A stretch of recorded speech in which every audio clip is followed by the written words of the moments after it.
자, 이어서 이제 등기의 유효 요건에 대해서 살펴보도록 하겠습니다. 이제 등기가 되면 이 등기가 유효라는 게 뭐예요? 이 등기가 효력이 있을 거냐, 효력이 없을 거냐의 문제잖아요. 그죠? 그래서 등기가 유효하기 위해서는 일정한 요건을 갖춰야 되는데, 이제 그 요건이 뭐 실체적 유효권, 뭐 절차적 유효권, 우리는 이론상에 그렇게 학습은 합니다. 학습은 하는데, 그거는 실제 이론상의 문제고, 실제 시험에서는 적용이 잘 되지 않거든요.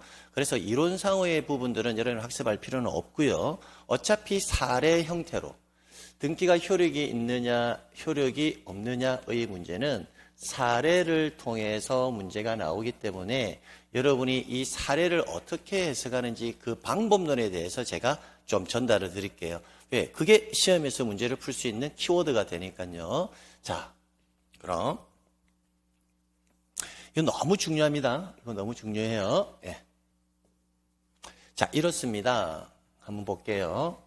자, 실체관계를 제가 보게 되면 이렇게 X부동산에 대해서 값과 을이 소유권 이전을 내용으로 매매 계약을 이렇게 체결을 했습니다.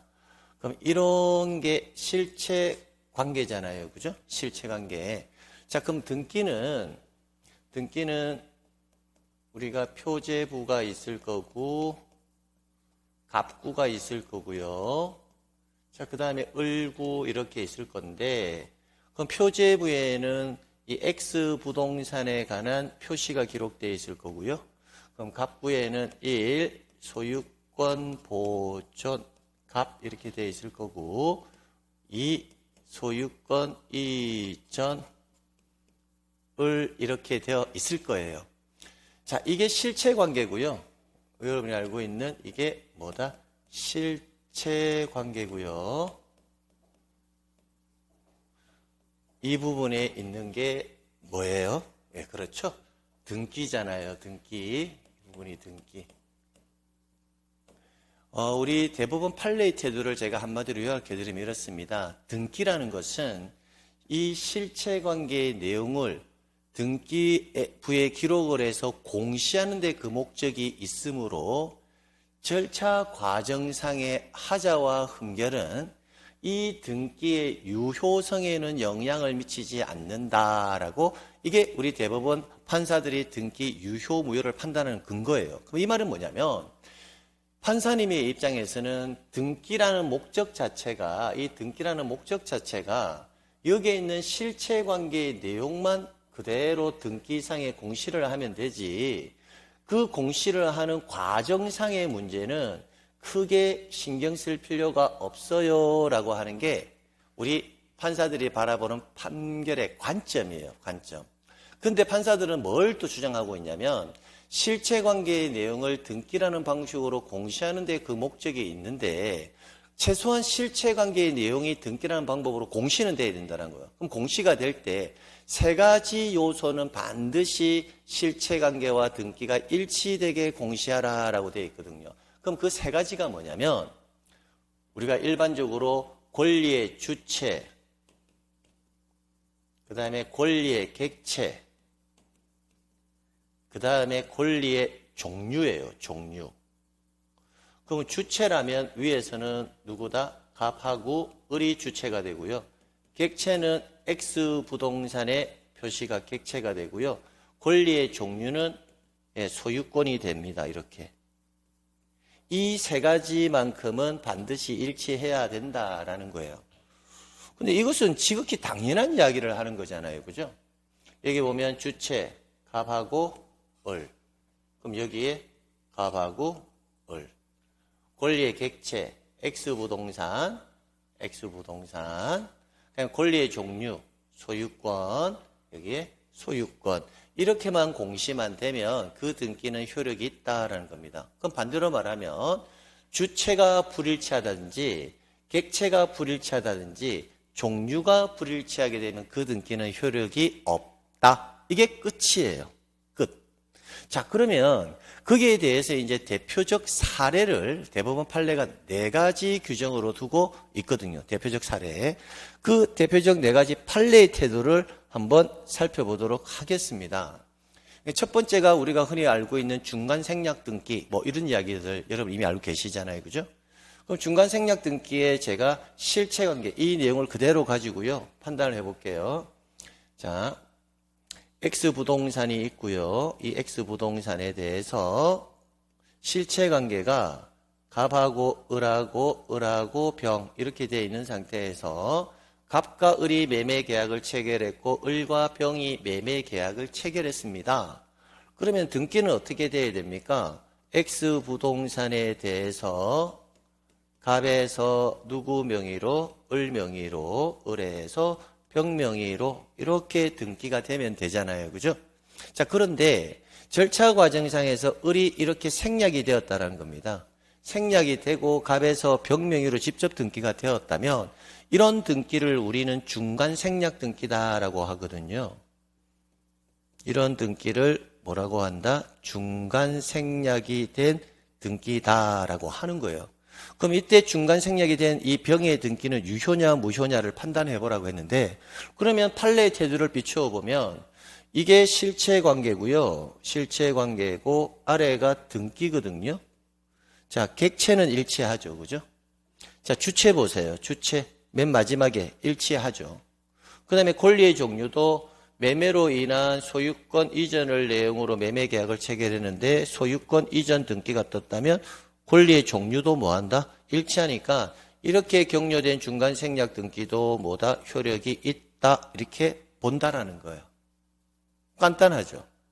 그럼 이런 경우는 또 어떨까요? 자, 실체관계가 X부동산이 있습니다. X부동산. 근데 이 X부동산이 실체관계상에서 미등기 상태인 겁니다. 미등기. 자, 미등기 상태에서 실체관계가 갑하고 을하고 소유권 이전을 내용으로 매매 계약을 이렇게 체결을 했거든요. 이렇게. 이게 실체관계예요. 그러면 등기는 어떻게 나는 게 맞습니까? 자, 등기. 그럼 등기는 이렇게 나는 게 맞죠. 갑 명의로 무슨 등기하고 보존 등기를 하고 을 명의로 소유권 뭐다? 이전 등기. 이렇게 되는 게 원칙인데 등기는 어떻게 나버렸냐면 등기가 소유권 보존 해가지고 을 명의로 이렇게 등기가 되어버리는 거예요. 그러면 앞에 원래 있어야 될 소유권 보존 등기가 없죠. 우리는 이런 것을 모두 생략에 의한 보존 등기라 하거든요. 즉 양수인 명의로 뭐가 되었다? 보존 등기가 되었다는 거예요. 그럼 결론을 보게 되면 정상적으로 가도 을한테 왔고 비정상 절차적으로 왔는데도 을한테 왔죠. 그러면 뭐다? 주체는 일치한다고 볼 수 있죠. 그냥 부동산, X부동산이 등기되었거든요. 객체도 일치하죠. 권리의 종류도 뭐하다? 일치하죠. 그러니까 이런 등기도 효력이 있다. 유효 이렇게 보는 거예요. 이렇게. 이걸 우리는 모두 생략에 의한 보존 등기라 하거든요. 보존 생략 보존 등기도 가능하다는 거예요. 자, 그런데 여기에서 자, 원인이 있잖아요. 증여였어요. 원인이. 만약에 원인이 증여였는데 등기부에는 원인이 매매라고 기록이 되었다라고 가정을 할게요. 그럼 원인은 불일치하잖아요. 불일치하더라도 주체와 객체와 권리의 종류는 뭐하다? 일치하죠. 그러니까 원인이 불일치하더라도 이 등기는 뭐한다? 주체, 객체, 종류가 일치하다면 그 등기는 뭐로 본다? 유효. 그러니까 등기 원인이 불일치하더라도 실체관계에 부합하면 유효다라고 하는 거예요. 흔히 우리가 실체관계에 부합하면 유효다라는 표현은 한마디로 읽으면 주체, 객체, 종류만 일치하면 유효다 이렇게 이해하시면 된다는 겁니다. 또 이런 건 어떨까요? 네 번째 이제 대법원 판례인데 무효의 등기 유용이라는 게 있습니다. 자, 1순위로 저당권 등기가 이렇게 있습니다. 저당권 K은행의 등기 이렇게. 근데 K은행 등기가 이제 돈을 다 갚았거든요. 돈을 다 갚았어요. 돈을 다 갚았다면 이 등기 뭐 해야 돼요? 말소를 해야 되는 게 맞죠. 말소. 말소를 해야 되는데 말소를 하지 않고 그대로 냅뒀거든요. 냅두다가 이 시점에 와서 또 이 무효인 등기에 상응하는 실체관계가 또 만들어졌다라는 겁니다. 실체관계가. 그럼 등기는 계속 유지되고 있죠. 그렇다면 정상적으로 해야 된다면 이 등기를 말소하고 원래대로라면 말소를 하고 새로운 실체관계가 만들어졌으니까 이 밑에 또 저당권 등기를 해야 되는데 무효인 이 저당권 등기에 부합하는 실체관계가 만들어졌다면 실체관계 이후부터는 이 등기, 무효의 등기를 유용을 해서 유효한 등기로 볼 수가 있느냐 없느냐의 문제에서 우리 판례는 뭐한다? 이 등기가 원래 무효였다. 근데 후에 부합하는 실체관계가 생겼다. 그럼 원래대로 한번 말소하고 다시 1저당권 설정 K를 해야 되는데 그래 하지 않고 무효인 등기를 그대로 써도 되느냐 안 되느냐에 대해서는 어차피 다시 해도 똑같은 등기가 될 거니까 그 등기의 유용도 허용한다. 이게 우리 판례의 태도라는 거예요. 그럼 결론을 제가 한번 지어볼게요. 등기 유효와 무효와 관련해서는요. 절차 과정상의 문제는 신경 쓸 필요가 없고 실체관계의 내용과 등기상의 내용이 서로 부합하기만 하면 어디까지? 주체, 객체, 종류까지만 부합하면 그 등기의 유효성은 인정한다. 이렇게 판례의 태도만 기억을 하시고 사례가 나오면 그 사례를 통해서 해석을 하시면 된다는 겁니다. 자, 그런 내용들을 이렇게 우리는 뭐로 본다? 이게 문자로 보고 있을 뿐이라는 거예요. 그래서 이 문자의 내용은 여러분이 크게 신경 쓰면서 정리할 필요가 없습니다. 없고 판례에 의한 유효 요건의 완화라고 되어 있을 겁니다. 그럼 중간 생략 등기 제가 금방 뭐라고 했죠? 유효라고 했죠. 판례는 앞에 있는 이론상은요, 이 판례를 해석하기 위한 이론이거든요, 이론. 그 이론은 시험 문제 안 나온다는 거예요. 그럼 이 이론은 제가 설명드린 내용을 가지고 그대로 가시면 되고, 그 내용을 가지고 판례에만 적용시킬 수만 있으면 된다는 겁니다. 자, 중간 생략 합의 유무에도 불구하고, 실체 관계와 부합하는 등기. 이게 키워드죠. 실체 관계와 부합하는 뭐다? 등기가 기록되어 있는 한, 그 등기는 뭐다? 유효하다고 한다.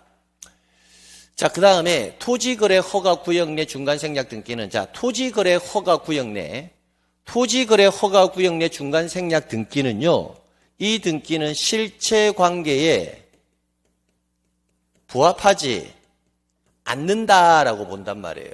왜냐하면 토지거래 허가 구역 내 토지에 대해서는 토지거래 허가서가 반드시 들어가야 되거든요. 그게 효력 발생 요건이니까. 근데 중간에 생략되어 버리면 토지거래 허가서의 요건 자체가 누락되어 버리잖아요. 그래서 토지거래 허가 구역 내 중간 생략 등기는 토지거래 허가서 때문에 실체관계에 부합하지 않는다라고 보는 겁니다. 그래서 설사 중간 생략에 합의가 있다 하더라도 적법한 거래 허가 없이 실행된 등기로서 그때는 뭐다? 무효. 이렇게. 그다음에 모두 생략 등기 유효. 실제와 다른 원인에 의해서 등기를 했을 때도 뭐다? 유효. 무효의 등기의 유용도 허용한다. 이때 조심해야 될 게 뭐냐면 무효의 등기의 유용은요, 권리의 등기에 대해서만 허용하고 있다라는 거, 그거 꼭 기억하셔야 됩니다. 즉, 사실의 등기, 달리 말하면 표제부 등기가 되겠다, 그죠?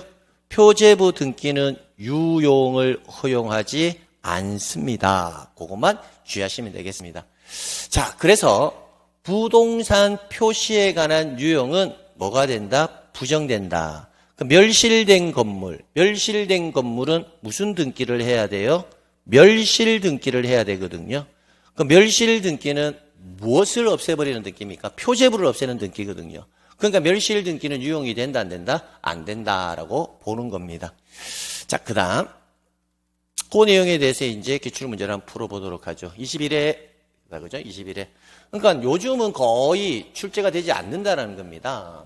그래서 등기 효력에 관한 설명 중 옳은 것은 실체적 권리 소멸로 인하여 무효가 된 담보 가등기라 하더라도 이해관계에 있는 제3자가 있기 전에 다른 채권의 담보를 위해서 유용하기로 뭐가 있었다면? 합의했다면. 그럼 무효인 등기를 유용하기로 합의했다라는 겁니다. 했다면 그 등기는 뭐하다? 유효하다. 5. 그러니까 정답이 몇 번? 1번. 이렇게 체크하시면 끝나버리네요. 2번. 건물 멸실로 무효인 소유권 보존 등기까지 딱 끊으면 여기 뭐라고 돼 있죠? 건물 멸실로 이렇게 돼 있죠. 멸실 등기는 유용이 허용되지 않는다라고 했습니다. 이해관계 있는 제3자가 기재한 신축 건물의 유용을 허용한다 안 한다? 안 한다. 유효가 아니라 무효. 미등기, 갑소유 미등기 부동산을 을이 매수하여 을 명의로 한 소유권 보존 등기, 이걸 우리는 모두 생략에 의한 소유권 보존 등기라고 한다고요. 모두 생략 등기, 모두 생략에 의한 보존 등기는 뭐다? 무효가 아니라 유효. 자, 원인이 증여였으나 등기 원인을 매매로 기록했다 하더라도 그 등기는 실체관계에 부합하면 무효가 아니라 뭐다? 유효가 되겠죠. 유효. 그래서 무효이다 했으니까 틀렸고요. 그 다음 토지거래 허가 구역 내 토지에 대해서 중간생략 등기는, 이거는 읽어볼 필요도 없이 토지거래 허가 구역 내 중간생략 등기는 무조건 뭐다? 무효입니다. 예외 없습니다. 그 다음 26회 기출, 26회. 근래에는 안 나온다는 거죠. 근데 여러분 이런 내용들이 여러분 모의고사 용어로는 자주 나오죠. 모의고사. 거의 요즘은 시험이 나오진 않는데, 등기 원인을 실제와 다르게 증여를 매매로 등기를 했다 하더라도 그 등기는 뭐다? 유효하다. 5. 미등기 부동산 대장상 소유자로부터 양수인이 이전받아 양수인 명의로 보존 등기를 했다. 이걸 뭐에 의한 보존 등기? 모두 생략에 의한 소유권 보존 등기도 뭐하다? 유효하다.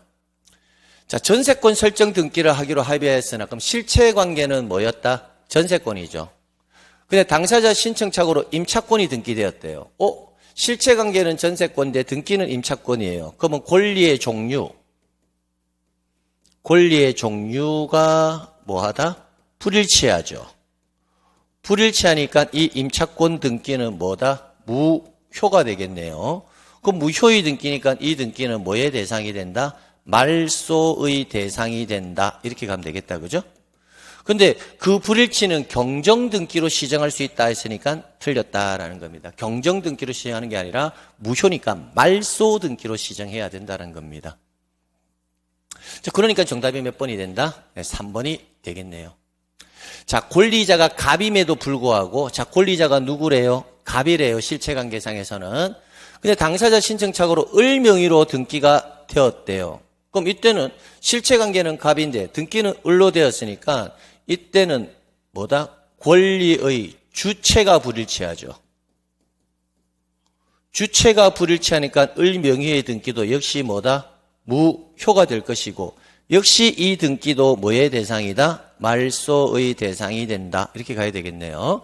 그러니까 경정 등기로 시정할 수는 없다 했으니까 뭐다? 이 지문은 맞는 지문이 되겠네요.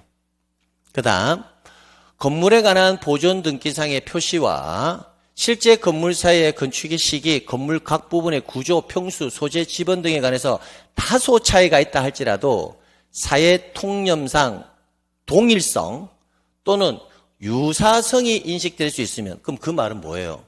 이 건물에 관한 보존 등기 표시하고 실체관계하고는 불일치는 발생하고 있는데 제3자가 봤을 때 이건 동일성, 유사성이 있다라고 뭐가 될 수 있으면, 인식이 될 수 있으면 이 말 속에서는 결국은 뭐다? 실체관계에 뭐하다? 부합하다라는 것을 알 수가 있잖아요. 그래서 그 등기는 뭐다? 유효하다라고 볼 수 있는 겁니다. 그 다음 보겠습니다. 등기 유효 요건에 대한 내용이다. 틀린 것은 1번.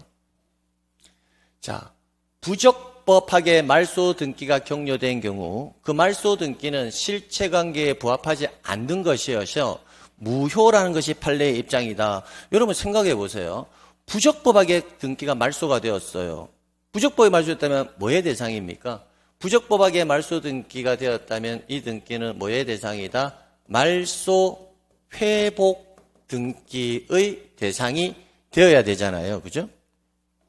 자, 부적법하게 등기가 말소가 되었다면 말소 등기는 실체관계에 부합하지 않는 것이어서 무효라는 것이 판례의 입장이다. 그러니까 무효니까 이 등기를 뭐 할 수 있다? 회복 등기를 할 수가 있다. 이렇게 이해하시면 된다라는 것입니다. 자, 그다음 즉 부적법하게 말소된 등기는 말소된 것으로 보지 않겠다라는 겁니다. 효력 자체가 없다라는 거죠. 부적법하게 말소된 거이기 때문에. 그다음 2번. 건물의 종류와 구조, 면적이 동일한 경우에 멸실 건물의 보존 등기를 멸실 후 신축 건물의 보존 등기로 유용할 수 있다 없다. 무효의 등기의 유형은 권리의 등기에서만 인정하지 사실의 등기에서는 인정하지 않습니다. 그래서 2번은 틀렸고요. 3번. 등기의 완성은 등기부의 등기사항을 기록하고 등기안이 교합함으로써 완성되는 것이지만 등기 기록의 적정 여부를 확인하는 등기안의 교합인이 누락되었다 하여 그 등기가 부존재할 수 없다는 것이 판례의 입장이다. 5. 중간 생략 등기가 유효하기 위해서는 최종 소유자가 소유자로서 실체법상 요건을 모두 갖추고 있어야 한다. 5. 건물에 있어서는 건물의 소재와 대지 지번 표시가 다소 상이하더라도 건물의 종류, 구조, 면적 기록, 그 인근의 유사한 건물의 존부 등 종합적으로 판단하여 그 등기가 당의 건물이 표시할 것으로 뭐가 된다. 인정할 경우에는 유효한 등기라고 볼 수가 있다. 자, 이 지문은 지문의 구성 자체가 여러분이 봤을 때 해석하기 좀 어렵잖아요. 그죠? 그래서 신경 쓰지 마시고요. 예상 문제니까 이렇게 조금 더 기출 지문보다 조금 깊숙하게 좀 더 들어봐라 라는 의미이고 이 지문을 연구할 필요는 없어요. 그래서 가볍게 해설된 부분 간단하게 한번 읽어보는 정도로만 확인하시고 넘어가셔야 되지 이 지문을 하나하나 끊어서 다 집중적으로 파헤쳐서 연구할 필요는 없다는 겁니다. 시간 낭비예요. 그래서 한 번 정도 읽어보셔라 라는 정도의 느낌입니다. 자, 그 다음 여기까지 이제 등기 절차 총설 파트가 끝났고 이제 등기 기간 및 설비 파트를 우리가 잠시 쉬었다가 또 정리하도록 하겠습니다. 네.